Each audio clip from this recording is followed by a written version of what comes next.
ክብር ለእግዚአብሔር ይሁን። ፕሮግራማችንን በመጸለይ እንጀምራለን። እግዚአብሔር እንዲረዳንና ብዙ ሰዎች ጋር ደግሞ ደርሶ ይህ መልእክት የሰዎችን ልብ እንዲነካ እግዚአብሔር የወደደውን እንዲያደርግ እንጸልያለን። ክብር ለኢየሱስ ይሁን። አባት ሆይ ስለዚህ ሰዓት እጅግ አድርገን እናመሰግናለን። ክብር ላንተ ብቻ ይሁን። በመካከላችን ስለተገኘህ እግዚአብሔር ሆይ በእኛ በታናናሽ ባሪዎች ልሰራ ስለወደድክ እጅግ አድርገን እናከብርሃለን፣ ደግሞ እንጸልያለን። አባት እግዚአብሔር ሆይ ይሄንን ቪዲዮ፣ ይሄንን ምስል፣ ይሄንን ድምጽ የሚያዩ የሚሰሙ ወንድሞቼና እህቶቼ ካሉበት ሁሉ እግዚአብሔር ሆይ በቃልህ መንጭቀህ እንድታወጣቸው፣ እንድትረዳቸው፣ እንድታግዛቸው ጥበቃህ በእነሱ ላይ እንዲሆን እግዚአብሔር ሆይ በጌታ በኢየሱስ ስም እለምንሃለሁ። ስለሰማህን አመሰግናለሁ በጌታ በኢየሱስ ስም። ክብር ለእግዚአብሔር ይሁን። ይህ የዛራኤል የእግዚአብሔር ቃል አገልግሎት ነው። እኔ ደግሞ ወንድማችሁ ፕሮፌት ናሆም ነኝ። ዛሬ መለኮታዊ ጥበቃ በሚል የእግዚአብሔርን ሐሳብ አካፍላችኋለሁ። እርግጠኛ ሆኜ ምነግራችሁ በተለያየ ጭንቀት ውስጥ ያላችሁ፣ ፍርሃት ስለነገ ስታስቡ የምትፈሩ፣ ስለ ጤናችሁ ስታስቡ የምትፈሩ፣ ስለ ልጆቻችሁ ስታስቡ የምትፈሩ፣ የሚያስጨንቃችሁ ስለ ስራችሁ ስታስቡ የምትፈሩ፣ ስለ ቤተሰቦቻችሁ ስለ ሀገራችሁ ጭምር ስታስቡ የምትፈሩ ቅዱሳን የምስራች ያለኝ መለኮታዊ ጥበቃ በነገር ሁሉ ያገኛችኋል። ክብር ለኢየሱስ ይሁን። የእግዚአብሔርን ቃል አካፍላለሁ። ዘፍጥረት ምዕራፍ 28 ቁጥር 15 ላይ እንደዚህ የሚል ቃል አለ። እነሆም እኔ ካንተ ጋር ነኝ፣ በምትሄድበትም መንገድ ሁሉ ጠብቀሃለሁ፣ ወደዚህች ምድር መልሰሃለሁ፣ የነገርኩህን ሁሉ እስካደርግልህ ድረስ አልተውህም ይላል። እነሆ እኔ ካንተ ጋር ነኝ፣ በምትሄድበት መንገድ ሁሉ ጠብቀሃለሁ። ክብር ለኢየሱስ ይሁን።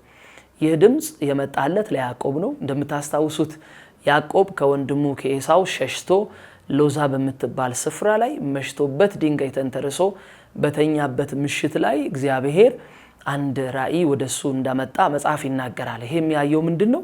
መሰላል ከምድር እስከ ሰማይ ጫፍ የደረሰ ምድርና ሰማይ ላይ የተዘረጋ መሰላል እንዳየ መጽሐፍ ይናገራል። ሰማይ ላይ ደግሞ እግዚአብሔርን ቆሞ እንዳየ መጽሐፍ ይናገራል። ያዕቆብ ይሄንን አይቷል። ክብር ለኢየሱስ ይሁን።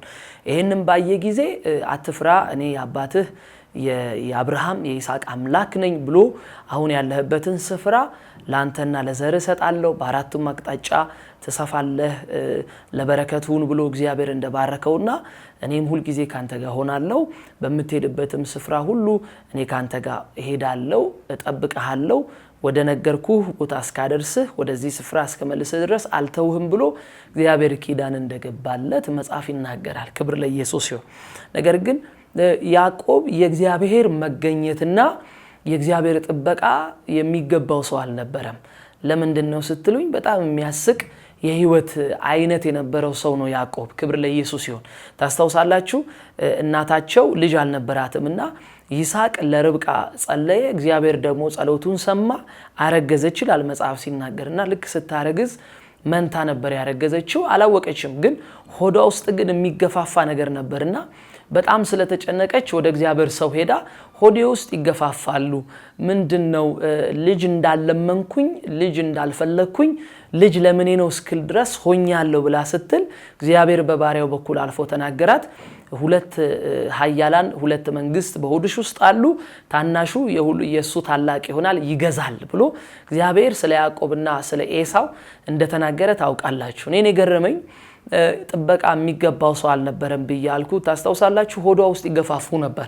የእናታቸው ሆድ የሚያንሳቸው ሆኖ ሳይሆን ስፍራው ጠቧቸው ሆኖ ሳይሆን ይመስለኛል ያዕቆብ ካደገ በኋላ ካየነው ባህሪ የተነሳ መጽሐፍ ባይናገርም ካየነው ግን ባህሪው የተነሳ የሚገፋው ያዕቆብ ነው ብዬ እኔ አምናለሁ። እንዲሁ አልተጻፈም አምናለሁ። ለምንድነው ስትሉኝ የያዕቆብ ባህሪ ስፍራ የሚፈልግ በረከትን የሚፈልግ የሚያጭበረብር የሆነ ነገር አይነት ሰው ስለነበረ በሆድ ውስጥ ሆኖ ይህ ስፍራ ለኔ ብቻ የሚገባ ነው ላንተ አይገባም የሚል አይነት አንድምታ ያለው አገፋፍ ይገፋፉ ነበር።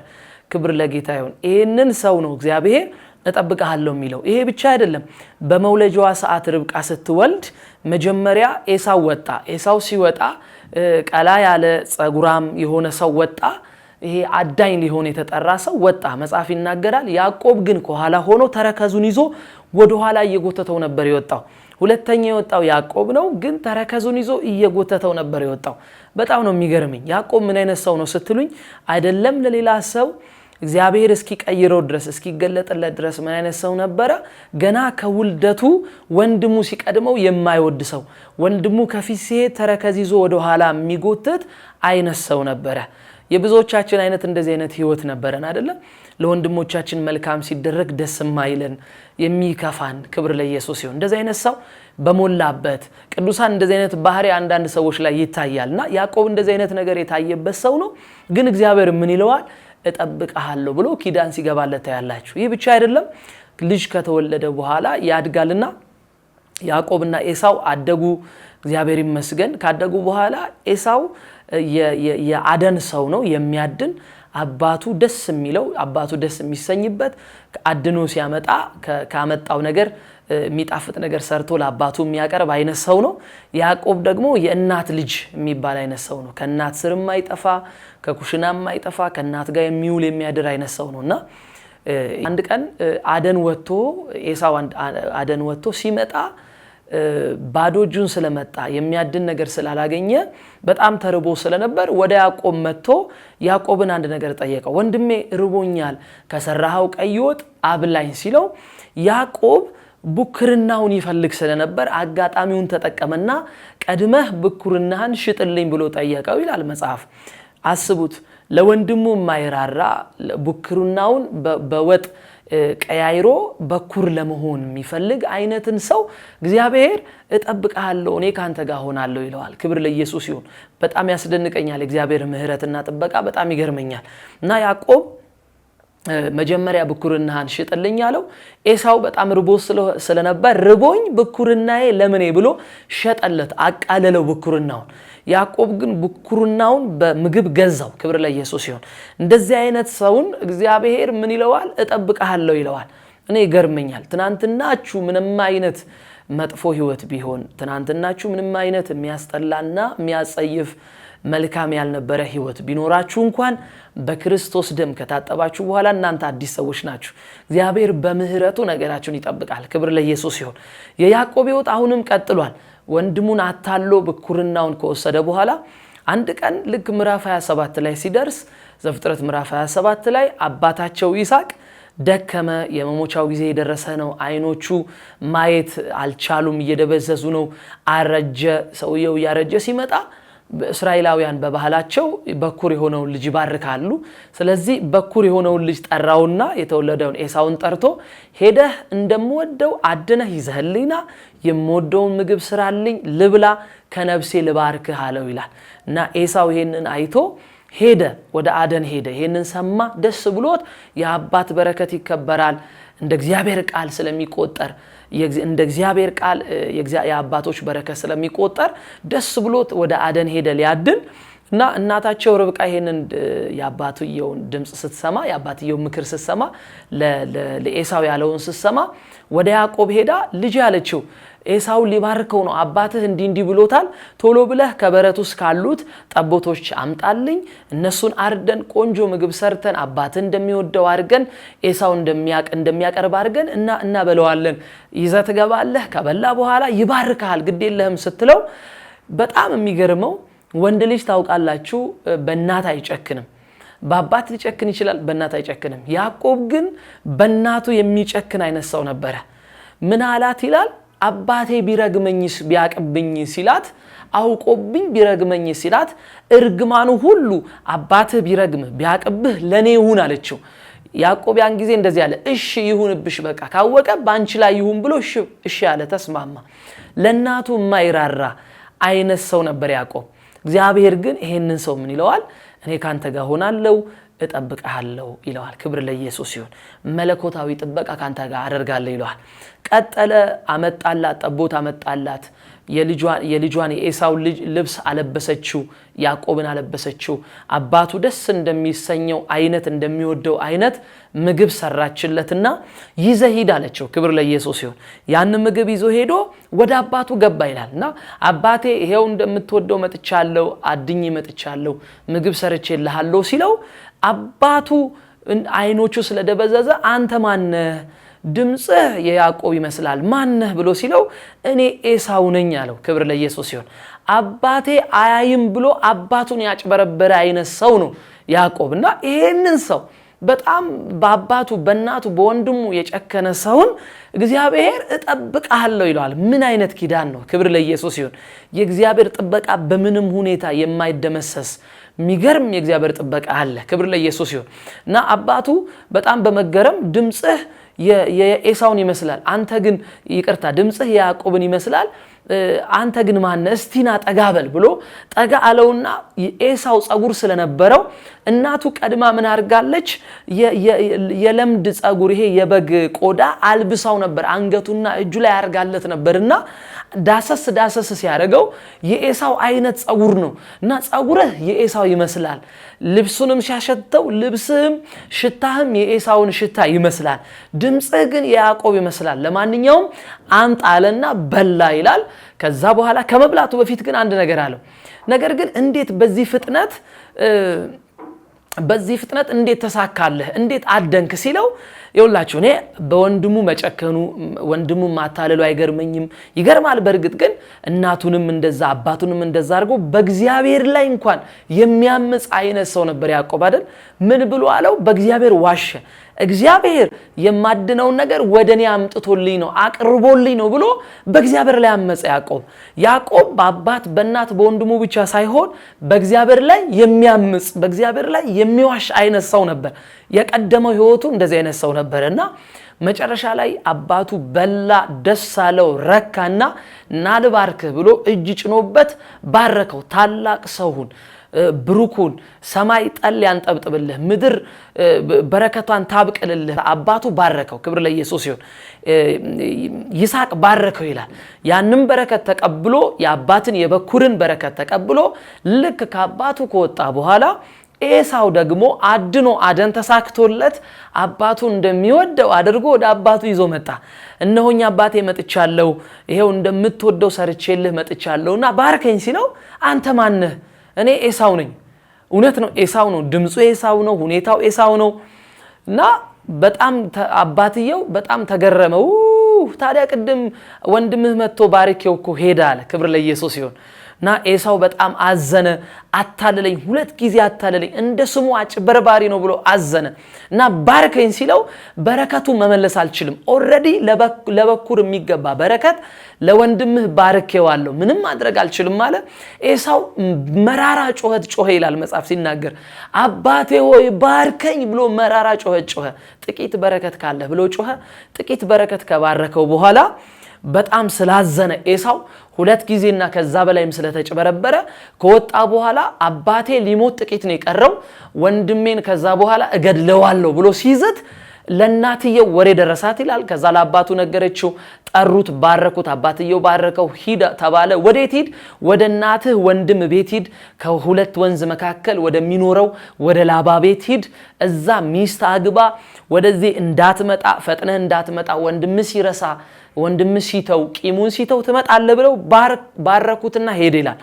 እና ሲሄድ የሚገርመው ዘፍጥረት ምዕራፍ 28 ላይ ቅድም ያወራኋችሁ ቃል ላይ ሎዛ በምትባል ስፍራ ከወንድሙ ሸሽቶ ሞት ሸሽቶ የሆነ የሚያስፈራ ነገር ሸሽቶ ወንድሙ እንዳይገድለው ሸሽቶ በዛ ምድረ በዳ ላይ ድንጋይ ላይ ተንተርሶ በተኛበት ሰዓት እግዚአብሔር ከሰማይ ተመለከተው።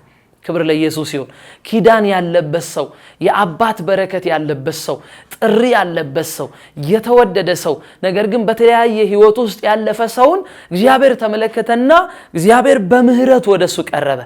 አንድ መሰላል ከምድር እስከ ሰማይ የተዘረጋ መሰላል ያዕቆብ በሌሊት ህልም አየ። ሲያይ ሰማይ ላይ ደግሞ ጫፍ ላይ እግዚአብሔርን አየው። እግዚአብሔርን ተመለከተው። ከዛ እግዚአብሔር እንደዚህ ያለው፣ አትፍራ፣ እኔ የአባትህ የአብርሃም የይስሐቅ አምላክ ነኝ። አሁን የተኛህባትን ስፍራ ላንተና ለዘርህ አሳልፌ እሰጣለሁ። ዘርህን እንደ ምድር አሸዋ አበዛለሁ፣ ለበረከት አደርግሃለሁ። በአራቱም አቅጣጫ በሰሜን፣ በምዕራብ፣ በምስራቅና በደቡብ አስፋፋሃለሁ። ትስፋፋላችሁ፣ ለበረከት ትሆናላችሁ ብሎ ባረከውና አንድ ታላቅ ነገር ነገረው።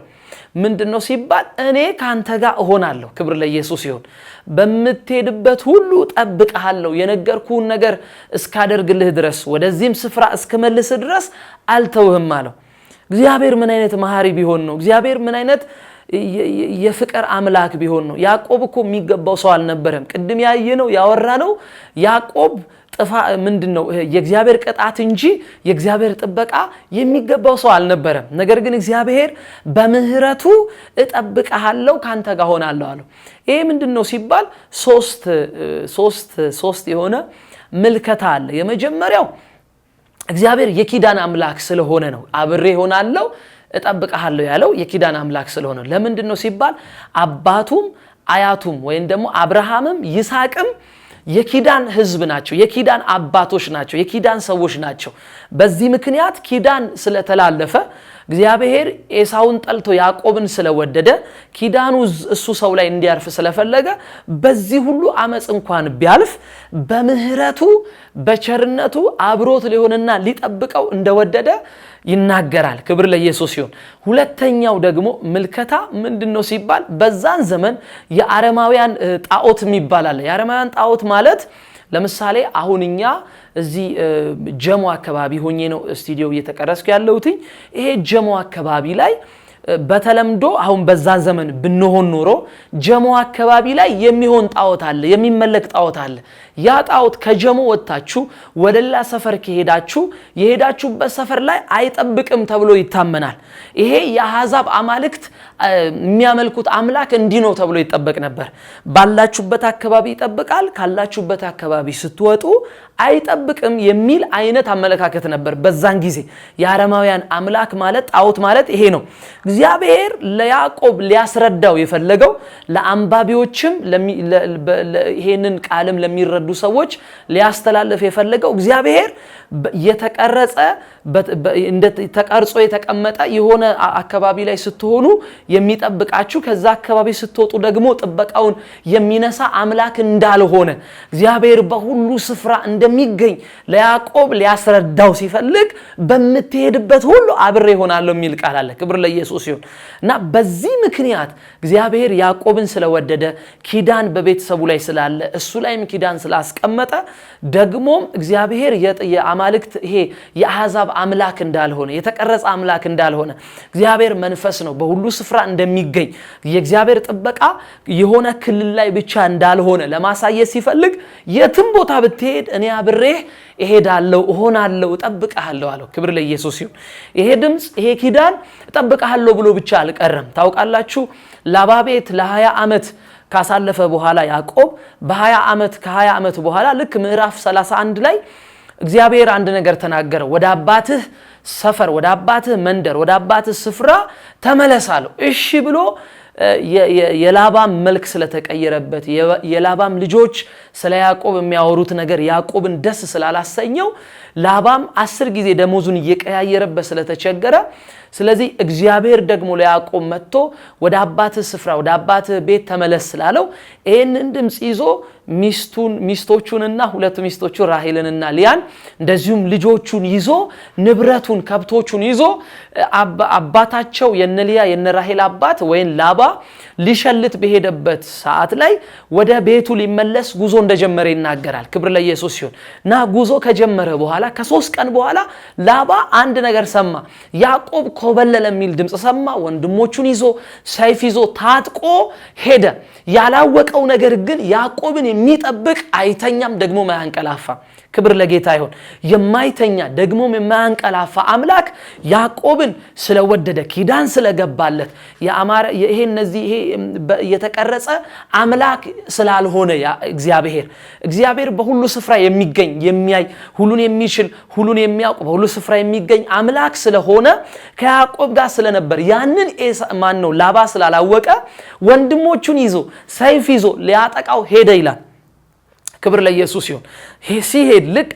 7 ቀን ተከትሎት ሄደ በሰባተኛው ቀን እንደ ነገ ሊደርስበት እንደ ዛሬ ማታ ላይ የሚጠብቅ አይተኛም ደግሞም አያንቀላፋም ተብሎ በእግዚአብሔር ቃል እንደተጻፈው ላባ ሲተኛ ከወንድሞቹ ጋር ሲተኛ በተኛበት ምሽት የማይተኛ እግዚአብሔር ወደ ላባ መጥቶ አንድ ነገር አለው ላባ አለው ባሪያዬን፣ ክብር ለኢየሱስ ይሁን፣ ባሪያዬን ትነካውና ዋ ብቻ አይደለም ያለው በክፉ ትናገረው፣ አይደለም መንካት፣ በክፉ እንዳትመለከተው፣ በክፉ እንዳታየው ብሎ እግዚአብሔር ኪዳኑን በያዕቆብ ላይ ምንኛ እንዳሰበ ምንኛ እንደፈጸመ ትመለከታላችሁ። ሰይፍ ይዟል።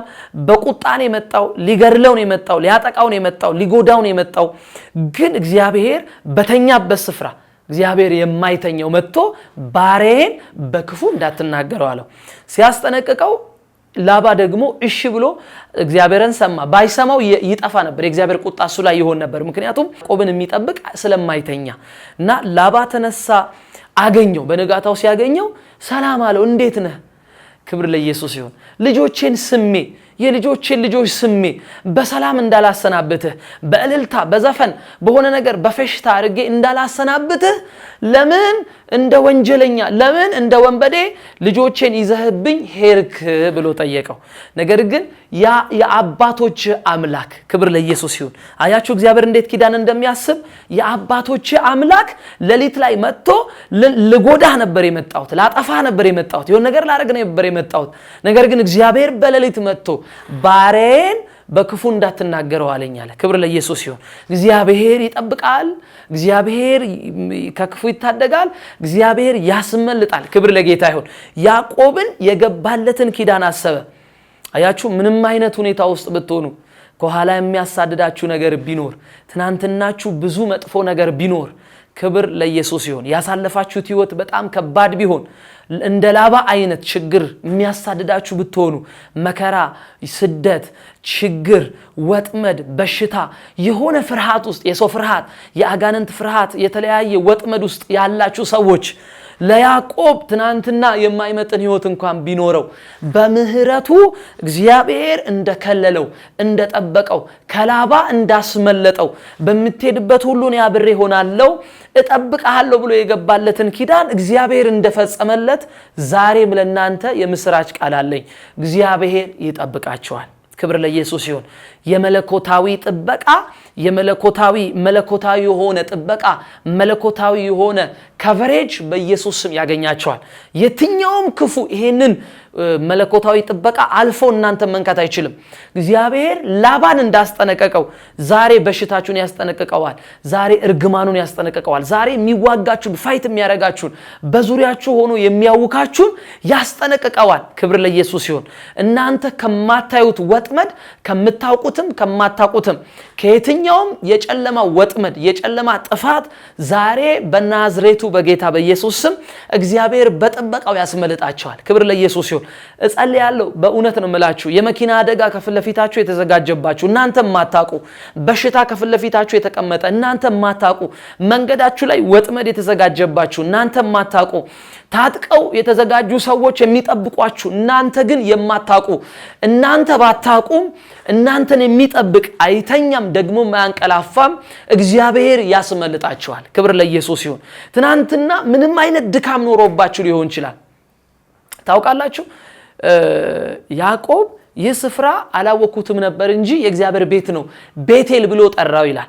ታውቃላችሁ አይደል? ያየው መሰላል በእግዚአብሔርና በያዕቆብ መሃል የነበረው እኮ መሰላል የብሉይ ኪዳኑ መሰላል የአዲስ ኪዳኑ ኢየሱስ ነው። ለመሰላችሁ ናትናኤልን ኢየሱስ እንደዚህ ብሎታል፣ በሰው ልጅ ላይ መላእክቶች ሲወጡና ሲወርዱ ታያለህ ትመለከታለህ ብሎታል። ያዕቆብ እኮ ነው አይደል ያንን ነገር ያየው። ያ የብሉይ ኪዳን መሰላል ያ በእግዚአብሔርና በሰው መካከል ሆኖ የታየው መሰላል ያ መሰላል ክራይስት ነበር። ክብር ለኢየሱስ ይሁን። ኢየሱስ ነበር። በኢየሱስ ያላችሁ ሰዎች መካከለኛው በሆነው በኢየሱስ ከአብ ጋር የታረቃችሁ ሰዎች ምንም ወጥመድ የትኛውም ወጥመድ የትኛውም ኃያል የትኛውም ብርቱ የትኛውም ሰይፍ የትኛውም የአጋንንት አሰራር ህይወታችሁ ጋር ሲመጣ የሚጠብቃችሁ አይተኛም ደግሞም አያንቀላፋምና እንደ ምናምንቴ ነገር እግዚአብሔር ያደርግላችኋል። ክብር ለኢየሱስ ይሁን። ልጆቻችሁ የሆነ ቦታ ሄደው የምትጨነቁ ስለ ልጆቻችሁ ትዳራችሁ የሚያስጨንቃችሁ ሰዎች ነገን ስታስቡ ምንድነው መሆኑ ብላችሁ የምትጨነቁ ሰዎች ልጆቻችሁ ምንም አይሆኑም፣ ትዳራችሁ ምንም አይሆንም፣ እናንተ ምንም አትሆኑም። ምንድነው እርግጠኛ ያደረገ ካላችሁ የእግዚአብሔር ጥበቃ። ክብር ለኢየሱስ ይሁን። ይኸውላችሁ ሰው ሲተኛ ምሽት ላይ ሲተኛ ዳንጀር የሚል አጥር ሽቦ የኤሌክትሪክ ሽቦ መርዛማ ሽቦ አጥሩ ላይ አጥሮ በሰላም ይተኛል። ክብር ለኢየሱስ ይሁን። ያ አጥር ያ ሽቦ በሰላም ካስተኛው የእግዚአብሔር ጥበቃ እኮ ከዛ ሽቦ ይበልጣል። በእውነት ነው የምላችሁ። ደስ ይበላችሁ ስለ ልጆቻችሁ ስታስቡ፣ ስለ ኑሯችሁ፣ ስለ ነጋችሁ፣ ስለ ምድራችን፣ ስለ ኢትዮጵያ፣ ስለ አካባቢያችን፣ ስለ ሰፈራችን፣ ስለ ሁኔታው፣ ስለ መንግስታችን ስናስብ በጣም የምንጨነቅ ሰዎች አለን፣ የምንረበሽ ሰዎች አለን። አንድ ነገር እስክናውቅ ነው ያ የምንረበሽበት ጉዳይ ከኛ ህይወት ይነሳል። ምንድነው ሲባል የእግዚአብሔር ጥበቃ። ለዚህ ነው የቆሬ ልጆች እንደዚህ ያሉ አይደል? ምድር ብትነዋወጣሉ። ክብር ለጌታ ይሁን። ተራሮች ተነቅለው ወደ ባህር ልብ ቢጣሉ አሉ። እኛ ግን ምን አንልም? አንፈራም። ለምንድን ነው የማይፈሩት? በእግዚአብሔር ታምነዋል እነዚህ ሰዎች። ዛሬም በእግዚአብሔር ታመኑ። የሚያስጨንቃችሁ በእውነት ነው የምላችሁ። እኔ ብዙ ጊዜ ተጨነቅ ያውቃለሁ። ስለ ነገ ሳስብ፣ ሰው ስላጣው፣ ቤተሰብ ስላጣው፣ የሆነ ነገር ስላጣው፣ አብሮኝ የሚቆም ሰው ስላጣው ነገን ሳስብ በጣም ተጨነቅ ያውቃለሁ። ነገር ግን ነገ የሚባለው ቀን ላይ ደርሼ ያለፍኩባቸው ቀናቶች ላይ ደርሼ ሳያቸው የተጨነቅኩባቸው ጉዳይ ነክተውኝ አያውቁም። አልፌያቸዋለሁ። ክብር ለኢየሱስ ይሁን። ለዛ ነው እግዚአብሔር በወጀብና በአውሎ ንፋስ ውስጥ መንገድ አለው የሚለው። ምንም አይነት ወጥመድ በህይወታችሁ ላይ ቢዘጋጅ እግዚአብሔር መንገድ አለው። የሚያስጨንቃችሁ ላይ አልፋችሁ እንድትሄዱ የእግዚአብሔር ፍቃድ ነው። ዳንኤልን ከአንበሳ ጉድጓድ ከተራቡ አንበሶች መልአኩን ልኮ የጠበቀው እግዚአብሔር ዛሬ እግዚአብሔር ጥበቃ ያደርግላችኋል። ክብር ለኢየሱስ ይሁን። ጥቂት እንጸልያለን። አሜን ለምትሉ ሰዎች፣ በእምነት ለምትቀበሉ ሰዎች እግዚአብሔር ለእናንተና ለቤተሰቦቻችሁ ለጉዳዮቻችሁ ዛሬ የተከፋፈልነው ቃል ጥበቃ ያደርግላችኋል። ክብር ለኢየሱስ ይሁን። አባት ሆይ እናመሰግንሃለን። ክብር ለአንተ ብቻ ይሁን። በዚህ ሰዓት ስለ ጥበቃ ስላወራን የመለኮት ጥበቃ በምንም ሁኔታ የሚገረሰስ የሚገፈፍ ስላልሆነ ያንተ ጥበቃ የሚጣስ ስላልሆነ ጠላት በየትኛውም ኃይሉ የትኛውንም ኃይሉ አሰባስቦ የሚመጣ ጥቃት እንኳን ቢሰነዝር ወጥመድ ቢያረግ አንተ የምትጠብቀው ሰው ያንተ ጥበቃ ያለበትን ሰው ግን መንካት አይችልምና ቅጥር ያረክለት ሰው ልክ ሰይጣን ስለ ኢዮብ ሲናገር ኢዮብንማ መንካት ማልችለው በሱ ላይ ቅጥር አንተ ስላደረክለት ነው ተብሎ እንደተጻፈ የትኛውም ጉልበት ቢሆን የትኛውም ኃይል የትኛውም ወጥመድ የትኛውም የክፉ አሰራር ይሄ ቃል ለሰሙ ወንድሞቼና እህቶቼ ላይ በቤታቸው ላይ እግዚአብሔር ሆይ ጥበቃ አድርገህላቸው ከየትኛውም ወጥመድ ስለምታስመልጣቸው እኔ አመሰግናለሁ። አባት እግዚአብሔር ሆይ በጌታ በኢየሱስ ስም ጸልያለሁ። ይሄንን ድምጽ የሚሰሙ ይሄንን ቃል የሰሙ አሁን አሜን ብለው በእምነት የሚቀበሉ ሰዎች ሁሉ ወንድሞቼና እህቶቼ ባሪያዎች አገልጋይ ቢሆኑ እግዚአብሔር ቅዱሳን ልጆች በሙሉ በናዝሬቱ በኢየሱስ ስም ጸልያለሁ። የሰማይ ጥበቃ ያገኛቸው በምህረት የሆነ በክርስቶስ የሆነ የማይገፈፍ የማይደረመስ ያንተ ጥበቃ በኢየሱስ ስም ያገኛቸው። ወጥመድ በጌታ በኢየሱስ ስም ከላያቸው ላይ ይሰበር። ፍርሃት ከላያቸው ላይ ይሰበር። እግዚአብሔር ሆይ ስለ ነገ ሲያስቡ የሚጨነቁ እህትና ወንድሞቼ የጭንቀት መንፈስ ከላያቸው ላይ ካይምሯቸው ላይ በኢየሱስ ስም ይሰበር። ያንተ ጥበቃ በእነሱ ላይ እንዳለ በማስተዋል በእውቀት እንዲራመዱ በጌታ በኢየሱስ ስም እኔ ጸለይኩላቸው። አባት እግዚአብሔር ሆይ የፍርድ ቤት ኬዝ ያለባቸው በሐሰት የተከሰሱ እግዚአብሔር በተለያየ ጉዳይ ጥያቄ ያለባቸው አንተ ፍርድ እንድታረግላቸው አንተ እንድትጠብቃቸው በኢየሱስ ስም እኔ ጸለይኩ። አባት እግዚአብሔር ላባ ያዕቆብን ኮቴውን እየተከታተለ 7 ቀን ተከትሎ ሊያጠቃበት ባለው ጊዜ ላይ አንተ መተህ ተገልጠህ ላባ በተኛበት ጊዜ አንተ የማተኛው አምላክ ባሪያዬን በክፉ እንዳትናገረው ብለህ እንዳስጠነቀቅከው ዛሬ ጸልያለሁ። የትኛውም የሚያሳድዳቸው ቤታቸውን፣ ልጆቻቸውን፣ ትዳራቸውን፣ ንብረታቸውን የነሱ የሆነውን ነገር የሚያሳድድ አውሬ ዛሬ በኢየሱስ ስም አንተ እንድታስጠነቅቅላቸው ጥበቃ በእነሱ ላይ እንዲሆን በኢየሱስ ስም ጸለይኩ። ይሄ ቃል በጌታ በኢየሱስ ስም ተፈጸመ። ስለሰማህን እናመሰግናለን። በኢየሱስ ስም ብለን ጸለይን። ክብር ለእግዚአብሔር ይሁን። ተባረኩ። ይህ የዛራኤል የእግዚአብሔር ቃል አገልግሎት ነው። እንደዚህ አይነት መልካም የሆኑ የእግዚአብሔር ቃል ወደ እናንተ ይመጣሉ። እንጸልይላችኋለን። አድራሻችን ከታች ይቀመጣል። ማግኘት የምትፈልጉ ሰዎች በአድራሻችን ማግኘት ትችላላችሁ። ጌታ ኢየሱስ ዘመናችሁን ይባርክ። ተባረኩ።